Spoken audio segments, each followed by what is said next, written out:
Hello दोस्तों, welcome back to my channel new another video. दोस्तों आज की इस वीडियो में हम आपको बताने जा रहे हैं कि 2024 से 26 सेशन के लिए आज से पोर्टल डीएलएड का स्टार्ट हो गया है। उसमें कैसे आप डीएलएड के लिए, बिहार डीएलएड के लिए ऑनलाइन फॉर्म फिलअप कर सकते हैं और क्या इसके क्राइटेरिया है, क्या इसकी एलिजिबिलिटी क्राइटेरिया है। टोटल हम इस वीडियो में स्टेप बाय स्टेप प्रोसेस के साथ आपको बताने वाले हैं। साथ साथ एक लाइव फॉर्म फिलअप करके भी हम आपको बताने वाले। वीडियो को शुरू से अंत तक देखिएगा। दोस्तों इसमें डॉक्यूमेंट की बात करें तो सबसे पहले आपको मैट्रिक इंटर का अंक प्रमाण पत्र लगेगा। उसके अलावा आपके एक आधार नंबर की आवश्यकता पड़ेगी। जो आपके पास आधार कार्ड रहता है वो नहीं है, फिर भी होगा, आगे वीडियो में हम बताएं। साथ ही साथ अगर आप रिजर्वेशन कैटेगरी में आते हैं तो आपको क्या करना होगा, अपना जाति प्रमाण पत्र या नॉन क्रीमिलियर या ईडब्ल्यूएस बनाना पड़ेगा और इसमें अपलोड करना पड़ेगा 1 MB से कम में पीडीएफ फॉर्मेट में। उसके अलावा अगर आप अन्य रिजर्वेशन कैटेगरी में नहीं आते हैं तो आपको जाति प्रमाण पत्र इसकी आवश्यकता नहीं पड़ेगी। उसके साथ साथ बिहार के निवासी है तो आपका आवासीय प्रमाण पत्र भी लगेगा और अगर आपके पास नॉन क्रीमिलियर है वो भी लगा सकते हैं और SC ST सर्टिफिकेट है वो भी लगा सकते हैं, ठीक है ना। उसके अलावा आपके पास ना अगर दिव्यांग है तो आपके पास दिव्यांग सर्टिफिकेट भी होना चाहिए। दोस्तों इस फॉर्म की फी की बात करें तो आपको EWS और मतलब EBC और BC के लिए आपको 9 से 60 रुपये फी रखा गया और SC ST और दिव्यांग के लिए आपको 760 रुपये का फॉर्म रखा गया है। और फॉर्म के एप्लीकेशन की डेट स्टार्ट बोले तो आपको 2 फरवरी 2024 का वो स्टार्ट हुआ है फॉर्म और इसकी लास्ट तिथि आपको रखी गई है 15 फरवरी 2024 तक। दोस्तों आगे चल के हम आपको वीडियो में बताएंगे कैसे कितना KB में आपको अपलोड करना है। उससे पहले आपको एक बार और हम डॉक्यूमेंट के बारे में बता देते हैं। आपका जाति प्रमाण पत्र लगेगा बिहार का और साथ साथ आवासीय प्रमाण पत्र और मैट्रिक इंटर का अंक प्रमाण पत्र। उसके अलावा एक फोटो लगेगा और सिग्नेचर लगेगा और आपको आधार नंबर लगेगा। चलिए शुरू करते हैं और चलते हैं अपने कंप्यूटर स्क्रीन पर। उससे पहले आपको वीडियो अच्छा लगे थोड़ा सा भी तो भाई को सपोर्ट करने के लिए लाइक जरूर कर दीजिएगा। साथ साथ चैनल पर नहीं हो तो चैनल को सब्सक्राइब कर लीजिएगा और इससे रिलेटेड किसी प्रकार की अगर समस्या होती है तो नीचे कमेंट सेक्शन में हमको कमेंट करके हमसे सुझाव ले सकते हैं। चलिए शुरू करते हैं और चलते हैं अपने कंप्यूटर स्क्रीन पर। दोस्तों डीएलएड का फॉर्म भरने के लिए सबसे पहले आपको क्या करना है, अपने गूगल क्रोम ब्राउज़र को ओपन कर लेना है और यहाँ पे गूगल सर्च बार में आपको टाइप करना है डीएलएड बिहार, ठीक है ना दोस्तों। जैसे ही डीएलएड बिहार यहाँ पे सर्च कीजिएगा इस प्रकार जैसे हम सर्च कर रहे हैं, डीएलएड सीधा लिखिएगा तो नहीं आएगा, डीएलएड आपको बिहार सर्च करना पड़ेगा। डीएलएड बिहार लिखिएगा तो यहाँ पे एक पहली वेबसाइट आपको मिलेगी DLEDbihar.com, ठीक है ना। डीएलएड एप्लीकेशन फॉर्म, इस वाली वेबसाइट को आपको ओपन कर लेना है। 24 से 26 सेशन के लिए मतलब खुला है, यहाँ पे देख सकते हैं बिहार विद्यालय परीक्षा समिति, ठीक है ना। डीएलएड 2024 से 26 एप्लीकेशन फॉर्म। यहाँ पे दोस्तों आपको फॉर्म अप्लाई करने के लिए सबसे पहले आपको रजिस्ट्रेशन करने की जरूरत पड़ती है। रजिस्ट्रेशन करने के लिए यहाँ पे आपको नीचे में आपको ऑप्शन मिलेगा रजिस्टर न्यू कैंडिडेट। सिंपली इस वाले ऑप्शन पे आपको क्लिक कर देना है। जैसे यहाँ पे क्लिक कीजिएगा सबसे पहले ऊपर में एक इंपॉर्टेंट नोट्स दिया गया है, इसको पढ़ लेते हैं। यहाँ पे लिखा हुआ है कृपया अपना नाम, मोबाइल नंबर, ईमेल अन्य विवरणों को अत्यंत सावधानी पूर्वक भरे। भविष्य में परिवर्तन संशोधन का कोई अनुरोध विचारणीय नहीं होगा। इसके कहने का मतलब दोस्त आप जो भी इसमें डिटेल वगैरह भरिएगा, नाम, date of birth, mother's name, father's name या जो भी आपका मतलब एजुकेशनल डिपार्टमेंट का डिटेल है, टोटल इसमें आप स्टेप बाय स्टेप वीडियो को देख के एकदम प्रोसेस के साथ भरिएगा। थोड़ा सा भी वीडियो को मिस नहीं कीजिएगा ताकि आपको भविष्य में परेशानी ना हो और फॉर्म में कुछ भी गलती हो जाती है तो आप इसमें दोबारा करेक्शन नहीं कर सकते हैं। एक बार अगर आपका पेमेंट हो गया, अगर पेमेंट नहीं हुआ है तो उससे पहले आपको एडिट का ऑप्शन दिया जाएगा, लेकिन आपका अगर पेमेंट एक बार आप कर दिए उसके बाद आप इसमें दोबारा कुछ भी करेक्शन नहीं कर सकते हैं। चलिए हम आपको बताते हैं कि फॉर्म में क्या क्या कैसे भरना है। यहाँ पे सबसे पहले आपका नाम पूछा जा रहा है, जो भी आपका नाम होगा यहाँ पे अपना नाम टाइप कर दीजिए। जैसे कि मेरा नाम धनंजय है तो मैं अपना नाम यहाँ पे टाइप कर देता हूँ, धनंजय कुमार शाह, ठीक है ना दोस्तों। इस प्रकार से आप भी अपना नाम लिख दीजिएगा और उसके बाद से नीचे आपसे पूछा जा रहा है कन्फर्म नेम, जो भी आपका नेम होगा उस नेम को फिर से आपको यहाँ पे टाइप कर देना। उसके बाद आपका ईमेल आईडी पूछा जा रहा है, ईमेल आईडी देख मैंडेटरी यहाँ पे स्टार मार्क के ईमेल आईडी दीजिएगा, ठीक है ना दोस्तों। यहाँ पे अपना ईमेल आईडी डाल दीजिएगा। उसके बाद आपका जो भी मोबाइल नंबर होगा चालू, उस मोबाइल नंबर को यहाँ पे डाल दीजिएगा। उसके बाद यहाँ पे आपका मतलब ये पूछा जा रहा है मोबाइल नंबर के बाद यहाँ पे पासपोर्ट कैसे बनाना है यहाँ पे देख लीजिए। मैं हाईलाइट करके आपको दिखा देता हूँ। जैसे कि मान लीजिए किसी का नाम राम कुमार है तो मान लीजिए उसका फर्स्ट नेम हो गया RK, मतलब RK@123 ऐसे करके आप बना सकते हैं, ठीक है ना दोस्तों। उसके बाद कंफर्म पासपोर्ट डाल देना है। कंफर्म पासपोर्ट डालने के बाद यहाँ पे आपको रजिस्टर वाले ऑप्शन पे क्लिक करना है। जैसे ही आप रजिस्टर वाले ऑप्शन पे क्लिक कीजिएगा आपके जो भी मोबाइल नंबर इसमें दिए होइएगा उस मोबाइल नंबर पे आपको 6 अंकों का OTP जाएगा। OTP डालने के बाद यहाँ पे फिर से आपको रजिस्टर वाले ऑप्शन पे क्लिक कर देना है। उसके बाद फिर से आपको लॉगिन पेज पे रीडायरेक्ट कर दी जाएगी। यहाँ पे जो भी आप मोबाइल नंबर डालें उस मोबाइल नंबर को यहाँ पे टाइप करके जो भी पासवर्ड आपको हमने बताया बनाना है उस वाला पासवर्ड को आपको डाल के यहाँ पे सिंपली आपको लॉगिन के ऑप्शन पे क्लिक करके इसमें लॉगिन हो जाना है। लॉगिन होने के बाद यहाँ से पूछा सबसे पहले ऊपर आपको रेड कलर का एक चीज़ आपको देखने को मिलेगा, एक नोटिफिकेशन यहाँ पे, please do not log out without saving the form, please read the notification carefully before filling the form, ठीक है ना दोस्तों। ये कह रहा है पहले नोटिफिकेशन को अच्छा से पढ़ लीजिए उसके बाद फॉर्म को फिलअप कीजिएगा, ठीक है ना दोस्तों, क्योंकि इसमें कोई भी गड़बड़ी होगा तो सुधार नहीं होगा। प्लस अगर नीचे आप देखिएगा तो आपको एक चीज़ आपको देखने को मिलेगा, यहाँ पे मैं आपको दिखा देता हूँ। देख सकते हैं दोस्तों, यहाँ पे कुछ भी चीज़ अगर आप यहाँ पे डिटेल सेव करते हैं, अगर मतलब कुछ भी डिटेल इसमें डालते हैं और यहाँ पे अगर सेव नहीं करते हैं, लॉगआउट हो जाते हैं, तो आपका ये फॉर्म फिर से शुरू हो जाएगा। अगर डिटेल फिल करने के बाद सेव कर दीजिएगा तो आपका डाटा ये सेव हो जाएगा। वही आपको नोटिफिकेशन के जरिए ऊपर में देखने को मिला है। यहाँ पे देख सकते हैं दोस्तों, ऊपर में यहाँ पे लिखा हुआ है स्पष्ट रूप से, ठीक है ना। लॉगआउट नहीं करना है। उसके बाद यहाँ से रजिस्ट्रेशन फॉर्म की बात आई तो यहाँ पे पूछा जा रहा है BSEB यूनिक आईडी, जो भी मतलब 2019 या 20 के बाद एग्जाम वगैरह दिए हैं मैट्रिक इंटर का, उनको ये आइडेंटिफिकेशन मार्क मतलब यूनिक आईडी एक दिया गया है एडमिट कार्ड और मार्कशीट पे। वो है तो ठीक है, नहीं है तो कोई दिक्कत नहीं है तो यहाँ पे टाइप कर दिएगा तो ऑटोमेटिकली आपका स्कूल वगैरह का नाम ले लेगा। अगर नहीं है तो आपको मैनुअली टाइप करना पड़ेगा। तो मेरे केस में नहीं है तो मैं इसको छोड़ देता हूँ क्योंकि ये स्टार मार्क नहीं है। यहाँ से आपको अपना डिस्ट्रिक्ट का सिलेक्शन कर लेना, जो भी आपका डिस्ट्रिक्ट होगा, ठीक है ना दोस्तों। अपने हिसाब से आप सेलेक्ट कर लीजिएगा। डिस्ट्रिक्ट सेलेक्ट करने के बाद यहाँ पे नेशनलिटी ऑटोमेटिकली ले लेगा। नेशनलिटी सेलेक्ट करने के बाद ये ऑटोमेटिकली यहाँ पे इंडिया रहेगा, इसमें कुछ परिवर्तन नहीं करना है। उसके बाद यहाँ पे कैंडिडेट नेम पूछ रहा है, जो भी आप रजिस्ट्रेशन में नेम दिया ऑटोमेटिकली यहाँ पे आ जाएगा। उसके बाद मदर नेम पूछा जा रहा है, अपने मार्कशीट पे जो भी आपका नाम होगा मदर का वही डालिएगा स्पेलिंग के साथ मिलाकर, ठीक है ना दोस्तों, क्योंकि इसमें कुछ भी करेक्शन बाद में नहीं कर सकते हैं आप। उसके बाद यहाँ पे री मदर नेम मांग रहा है, जो भी आपका मदर का नाम होगा फिर से आप कंफर्म कर लीजिएगा। उसका फादर नेम यहाँ पे पूछा जा रहा है, री फादर नेम यहाँ पे फिर से फादर नेम का डाल दीजिएगा। उसके बाद डेट ऑफ बर्थ यहाँ पे कैलेंडर के ऑप्शन पे क्लिक करके जो भी आपका डेट ऑफ बर्थ होगा उसके अकॉर्डिंग यहाँ पे सिलेक्शन अपना डेट ऑफ बर्थ का कर लीजिएगा। फिर से यहाँ पे री डेट ऑफ बर्थ मांग रहा है, वो भी डाल दीजिएगा। उसके बाद यहाँ से आपका जैसे ही डेट ऑफ बर्थ सेलेक्ट किया, जो भी आपका एज होगा ऑटोमेटिकली यहाँ पे ले लेगा। उसके बाद जेंडर पूछा जा रहा है, जो भी आपका जेंडर होगा मेल फीमेल अपने अकॉर्डिंग सेलेक्ट कर लीजिएगा। उसके बाद री जेंडर पूछा जा रहा है, फिर से अपना जेंडर सेलेक्ट कर लीजिएगा। उसके बाद पूछा जा रहा है are you a domicile of Bihar state. इसके कहने का मतलब अगर आप बिहार के निवासी है तो यस कीजिएगा, वरना नो कीजिएगा, ठीक है ना दोस्तों।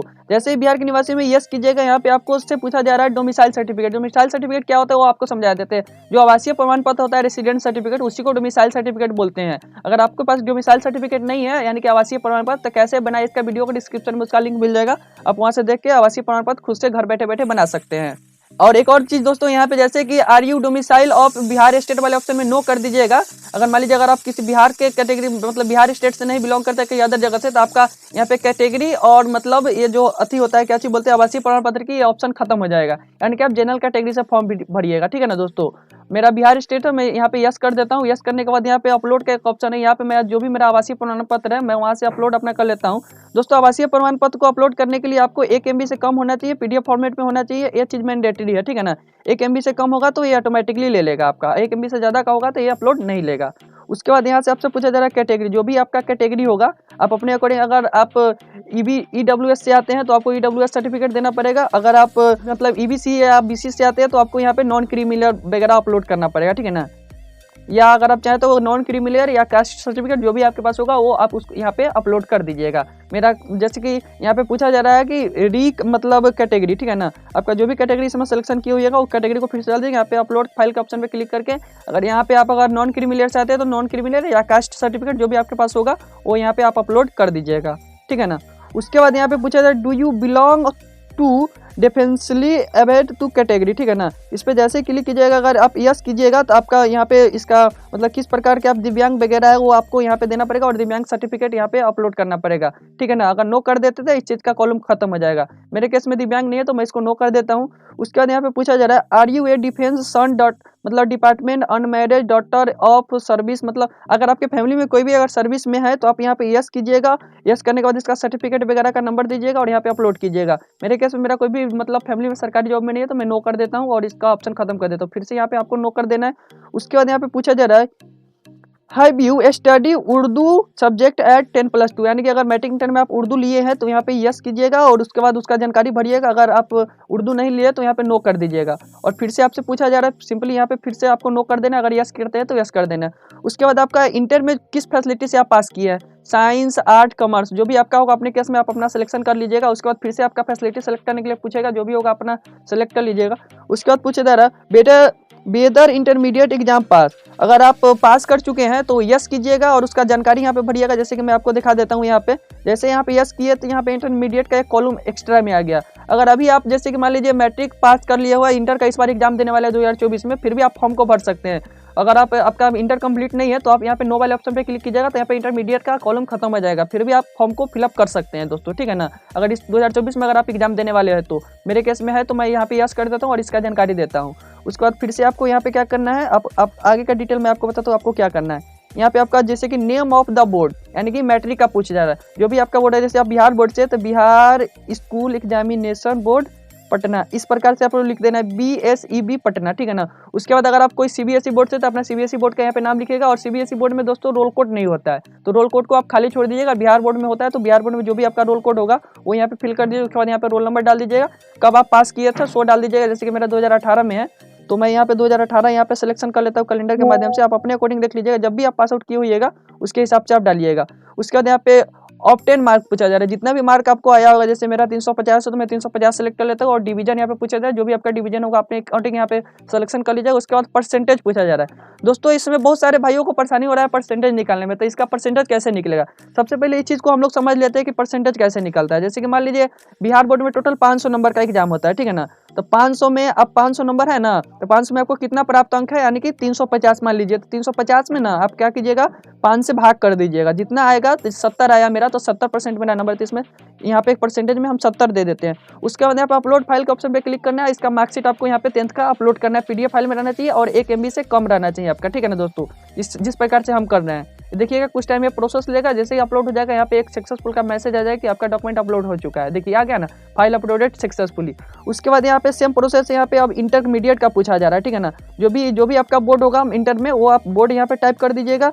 उसके बाद यहाँ पे अपना रोल कोड नंबर डाल दीजिएगा। अगर CBSE होगा तो छोड़ दीजिएगा, रोल कोड मैंडेटरी नहीं है। उसके बाद यहाँ पे रोल नंबर डाल दीजिएगा। उसके बाद कब आप पास किए, जैसे कि मेरा 2020 में है, तो मैं 2020 का यहाँ पे चुनाव कर लेता हूँ। आप अपने अकॉर्डिंग देख लीजिएगा। उसके बाद जितना भी नंबर आएगा वो यहाँ पे सिलेक्शन कर लीजिएगा। उसके बाद कौन सा डिवीजन है, यहाँ से डिवीजन सेलेक्ट कर लीजिएगा। उसके बाद जो भी परसेंटेज आएगा वो आप यहाँ से परसेंटेज सेलेक्ट कर लीजिएगा। जैसे कि मेरा 379/5 मेरा 75.8 है, तो जैसे 75.8 यहाँ पे आप दे दीजिएगा।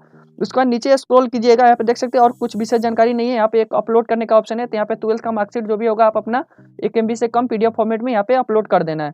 उसके बाद नीचे स्क्रॉल कीजिएगा तो आपसे परमानेंट एड्रेस पूछा जा रहा है, फिल एड्रेस। परमानेंट एड्रेस में आपको कैसे टाइप करना है, जैसे कि मान लीजिए आपका वार्ड नंबर हो गया, वार्ड नंबर जय होगा उतना डाल दीजिएगा। कोमा देने के बाद यहाँ पे अपना विलेज का नेम डाल दीजिएगा, जो भी आपका विलेज होगा इस प्रकार से, ठीक है ना दोस्तों, जिस प्रकार से हम डाल रहे हैं। उसके बाद आप चाहें तो अपना पुलिस स्टेशन भी दे सकते हैं, PS करके इस प्रकार से।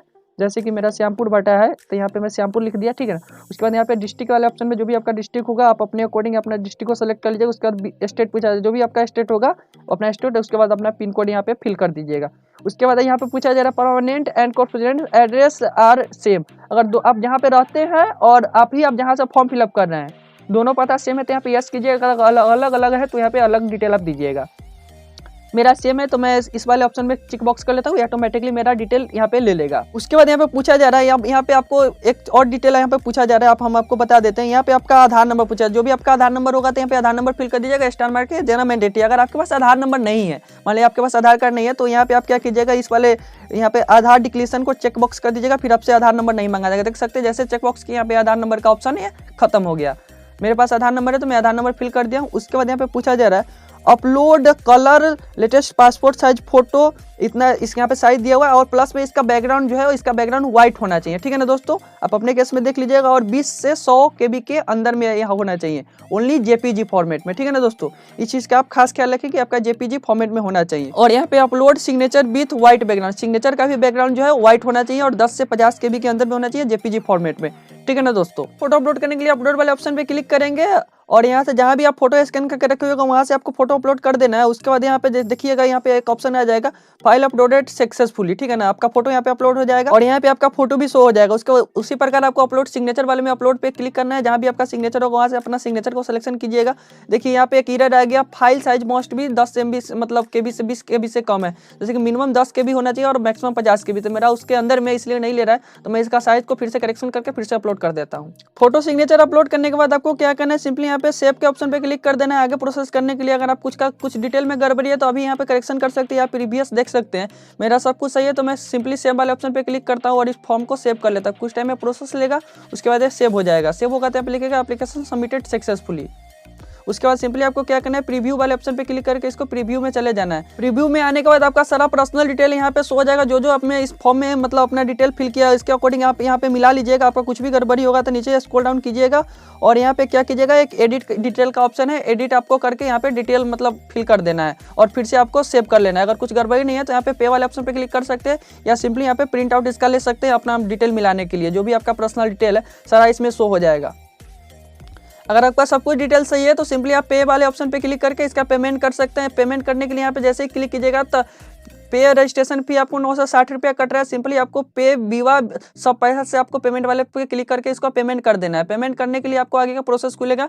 इसमें 4-5 माध्यम होते हैं, सभी डिटेल में आपको हम बताते हैं। सभी फॉर्म में 4-5 माध्यम होते हैं, इसमें क्या क्या माध्यम है मैं आपको दिखाता हूँ आगे का प्रोसेस जब तक खुलता है। पेमेंट मोड में दोस्तों यहाँ पे 4 मोड दिया गया है। यहाँ पे क्रेडिट कार्ड, डेबिट कार्ड से पेमेंट कर सकते हैं। उसके अलावा आप चाहें तो यहाँ पे यूपीआई से भी पेमेंट कर सकते हैं, फोन पे, गूगल पे, पेटीएम के माध्यम से। और यहाँ पे क्यूआर का भी ऑप्शन है, जैसे क्यूआर पे क्लिक कीजिएगा, जनरेट क्यूआर कीजिएगा तो आपका हो जाएगा। क्यूआर से आपको दोस्तों 13 रुपया यहाँ पे कंसेसिंग फी भी आप काट रहा है, आप देख लीजिएगा अपने अकॉर्डिंग जिससे पेमेंट आप करना चाहें तो आप नेट बैंकिंग से भी कर सकते हैं, आप अपने अकॉर्डिंग देख लीजिएगा। मेरा जिस माध्यम से मैं कर देता हूँ पेमेंट करने के बाद आपको बताता हूँ आगे का प्रोसेस।